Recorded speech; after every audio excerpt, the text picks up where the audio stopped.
Live TV, सच सबसे आगे। दोस्तों, मैं अब्बास हफीज हूं। दो बातें ऐसी घटी हैं जिनकी वजह से मोदी सरकार की भारी आलोचना हो रही है। आप भी सुनेंगे, आप दंग रह जाएंगे। एक तो हमारे जवानों से जुड़ी हुई है, जिनके माता पिता को आतंकवादी कहने की वजह से मोदी सरकार फंस गई है, किसान आंदोलन में जो लोग शामिल हैं। और दूसरी बात है, दूसरा इससे ज्यादा घातक है, इससे ज्यादा खतरनाक है कि कैसे सिख समुदाय को मोदी सरकार ने ईमेल्स भेजे हैं कि हमारा मोदी जी का और सिख समुदाय का कैसा रिश्ता है और क्या क्या काम किए हैं, जिसके लिए आईआरसीटीसी को इस्तेमाल किया गया है, जो भारतीय रेलवेज की वेबसाइट है टिकट बुकिंग की। आप सुनकर दंग रह जाएंगे। मतलब डेटा चोरी करके सिख समुदाय को देखकर चुनकर उनके को ईमेल भेजना, ये इससे ज्यादा प्राइवेसी का हनन कभी नहीं हो सकता इतिहास के अंदर। दोनों बातों पर चर्चा कर लेते हैं। ये तस्वीर आपके सामने है। एक फौजी खड़ा है जिसका पूरा यूनिफॉर्म में जो है, और उनके हाथ में तख्ती है, अंग्रेजी में लिखा है, अगर मेरे बाप किसान है, अगर वो टेररिस्ट हैं, आतंकवादी हैं, तो मैं भी आतंकवादी हूं। मेरे बाप किसान हैं, ये कह रही है इनकी तख्ती। कितना दुखद है, कितनी ज्यादा चिंता का विषय है और निंदा का विषय है। मोदी सरकार ने आज कहां लाके खड़ा कर दिया है कि देश का जवान भी मोदी सरकार के खिलाफ बोलने को मजबूर हो गया है। क्यों? क्योंकि उसके माता पिता को, जो किसान, ज्यादातर हमारे जो फौजी होते हैं वो किसान परिवारों से होते हैं, और ऐसे परिवार के फौजी जो हैं उनको दुख है। दुख इस बात का है कि किसानों को आतंकवादी, खलिस्तानी, तमाम तरह की चीजों से बोला जा रहा है, पुकारा जा रहा है। और ये कौन लोग कह रहे हैं? ये मोदी सरकार में बैठे हुए मंत्री कह रहे हैं। खासतौर पर पीयूष गोयल साहब ने अभी कह दिया था माओवादी हैं ये सारे के सारे। इससे पहले प्रज्ञा ठाकुर का बयान भी देखा, जो बीजेपी की सांसद है। ये सारी चीजें अपनी जगह पे हैं, लेकिन उससे बड़ा चिंता का विषय कि मोदी सरकार हमारा डेटा चुरा रही है। बीजेपी सरकार हमारा डेटा कहां से? आईआरसीटीसी की वेबसाइट से। ये मैं नहीं कह रहा हूं, ये तमाम अखबार आज कह रहे हैं। एक रिपोर्ट ने, पीटीआई की, प्रेस ट्रस्ट ऑफ इंडिया के एक आर्टिकल ने ये भारी बवाल खड़ा कर दिया है, खुलासा करके कि जो सिख समुदाय के लोग हैं उनको एक ईमेल गया है मोदी सरकार की तरफ से। ये टाइम्स ऑफ इंडिया ने भी छापा है। Amid protest centre reaches out to Sikhs by email through IRCTC. उसी को हिंदी में क्विंट ने लिखा है। पीएम मोदी के सिख समुदाय के समर्थन को लेकर आईआरसीटीसी ने भेजे 2 करोड़ ईमेल। इन ईमेल्स को किसको भेजा गया है? जिनके आगे सिंह लगा हुआ है। रवीश कुमार साहब ने भी इसके ऊपर एक पूरा का पूरा पोस्ट लिखा है। उनका कहना है कि अगर ये चुनकर समुदाय धर्म के नाम पर बांटकर मोदी सरकार ने डेटा का दुरुपयोग किया है, तो भी यह चिंता का विषय है। और अगर ये नहीं करके आईआरसीटीसी के ऊपर से ईमेल्स उठाए हैं लोगों के, तो ये भी प्राइवेसी के हनन का मामला है। कोई अधिकार इनके पास नहीं है। मतलब सीधा सीधा डेटा चोरी के जो आरोप लगता है वो प्रमाणित होते हुए दिख रहे हैं। रवि जी का मैं आपको पोस्ट पढ़ के सुना दूंगा। उससे पहले ये पूरा मामला क्या है, क्विंट को आप पढ़ लीजिए, सुन लीजिए। भारतीय railway catering and tourism corporation यानी आईआरसीटीसी, जिस पे जाके आप टिकट बुक करते हैं, अपना नाम डालते हैं, उसने 8 दिसंबर से 12 दिसंबर के बीच अपने कस्टमर्स को करीब 2 करोड़ ईमेल भेजे, जिसमें पीएम मोदी द्वारा सिख समुदाय के लिए 13 फैसलों का जिक्र था। यह सामने आने के बाद सोशल मीडिया पर आईआरसीटीसी की काफी आलोचना हो रही है।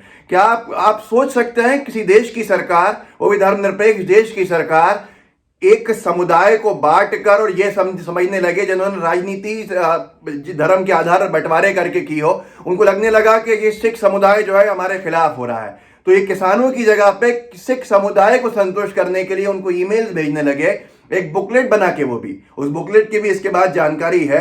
उस बुकलेट के अंदर 47 पन्ने हैं। उन 47 पन्नों के ऊपर ये पीटीआई ने कहा है, जिस न्यूज एजेंसी पीटीआई के मुताबिक आईआरसीटीसी ने मेल पर 47 पन्नों का एक अटैचमेंट भेजा है, जिसका टाइटल था प्रधानमंत्री नरेंद्र मोदी जी के सिख समुदाय के साथ संबंध अटूट, दृढ़ और अडिग। ये बुकलेट हिंदी, अंग्रेजी और पंजाबी में भेजी गई।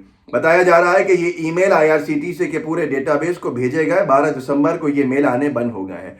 रवीश कुमार साहब ने कहा है कि इसके अंदर जिन लोगों के नाम के आगे सिंह था, उसको सर्च करके उनकी ईमेल्स निकाल के उनको टारगेट करके ईमेल भेजे गए, ताकि किसी ना किसी तरह से ये किसान आंदोलन जो चल रहा है, खासतौर पर जो पंजाब और हरियाणा की तरफ ज्यादा जोर पकड़ा हुआ है, इसको रोका जा सके और मोदी सरकार की उपलब्धियां गिनाई जा सके।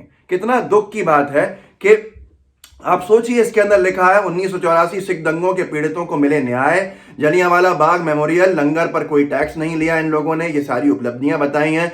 करतारपुर कॉरिडोर जैसे मुद्दे लिखे थे।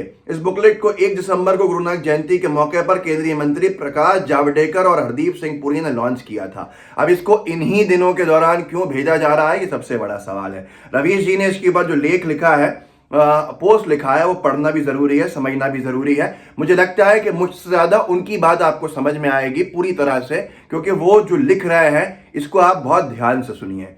क्या आईआरसीटीसी की तरफ से सिख समुदाय के लोगों को ईमेल जा रहे हैं? टाइम्स ऑफ इंडिया की ये खबर भी लगता है कुछ देर बाद हटा ली जाएगी। चेन्नई से छपी इस खबर से एक तथ्य उजागर हो गया है। सरकार अपने प्रचार के लिए आपकी दी हुई निजी जानकारियों का इस्तेमाल कर रही है। यही नहीं, उन जानकारियों का इस्तेमाल से आपकी पहचान समुदाय के आधार पर की गई है। सोच लीजिए कि कौन मुसलमान है, कौन सिख है, कौन हिंदू है। ये बहुत ज्यादा चिंता का विषय है। ये भयानक रिपोर्ट है। क्या सरकार को ऐसा करना चाहिए? क्या अब ऐसा होगा कि सिखों को अलग से ईमेल जाएगा तो कल ब्राह्मणों और राजपूतों को अलग से ईमेल जाएगा? ये रवीश जी सवाल पूछ रहे हैं। इस रिपोर्ट पर सुप्रीम कोर्ट को संज्ञान लेना चाहिए। अगर ईमेल सिर्फ सिख समुदाय के लोगों को भेजा गया है या सभी समुदाय के लोगों को भेजा गया है, दोनों ही हालात में यह निजता का उल्लंघन है। टाइम्स ऑफ इंडिया की रिपोर्ट के अनुसार आईआरसीटीसी ने अपनी तरफ से उन लोगों को नरेंद्र मोदी और सिखों के संबंध को लेकर ईमेल किया जिनके नाम के अंत में सिंह है, जो मैं आपसे कह रहा था। रेलवे का एक विभाग कृषि से संबंधित सुधारों और सिख समुदाय से रिश्ते पर मेल करेगा? ये सवाल है। इनको भी एक एनआरआई सिख भाई ने मैसेज किया है कि आईआरसीटीसी की तरफ से मेल आया है, वो काफी नाराज हैं। इस लेख को पोस्ट करने के बाद कई लोगों का मैसेज आया कि उनको ईमेल आए हैं, दूसरे जिलों के लोगों को भी ईमेल गया है, अलग अलग समुदाय के लोगों को। बेहतर इस रिपोर्ट को हटवाने की जगह आईआरसीटीसी को बताना चाहिए कि ऐसा करने के लिए उसे किसने कहा था और क्या ये उसका काम का हिस्सा है। क्या आईआरसीटीसी डीप स्टेट यानी रहस्यमयी तंत्र की तरह काम करने लगी है? दोस्तों, ये बहुत ही ज्यादा चिंता का विषय इसलिए है कि सरकार धर्म के हिसाब से डेटाबेस को अगर बांट रहा है तो ये बहुत घातक है किसी भी लोकतंत्र के अंदर। क्या पूरी तरह से लोकतंत्र को खत्म करने का सोच लिया गया है? ये सारी चीजें उस तरफ इशारा करती हैं। सिखों को ईमेल भेजना प्रधानमंत्री की तरफ से सिख समुदाय के लोगों को, ये क्या दर्शा रहा है कि हमने क्या क्या आपके लिए काम करे हैं कि आप हमारे खिलाफ ऐसे आंदोलन मत कीजिए? क्या ये है? या मोदी सरकार ने ये मान लिया है कि सिख समुदाय पूरी तरह से उसके खिलाफ हो गया है? लोगों का कहना है कि इससे बेहतर होता कि किसानों के मुद्दों को सुन लेते, समझाने की जगह किसी समुदाय को। इस वीडियो को आगे बढ़ाइए ताकि लोग जागरूक हों, उन्हें पता चले कि मोदी सरकार आखिर किस तरह से धर्म के नाम पर बंटवारा करके लोगों को की निजता का उल्लंघन कर रही है। ये बहुत चिंता का विषय है, इसको हल्के में मत लीजिएगा।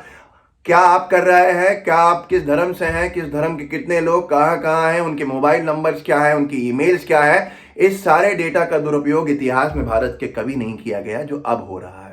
इस वीडियो को व्हाट्सएप पर साझा कीजिएगा। लाइव टीवी के बेल आइकन को जरूर दबाइए ताकि आपको हर नोटिफिकेशन मिलता रहे। जुड़े रहिए, मजबूती से आवाज उठाते रहिए ताकि लोकतंत्र की आप रक्षा कर सकें। जय हिंद, जय भारत। लाइव टीवी, सच सबसे आगे।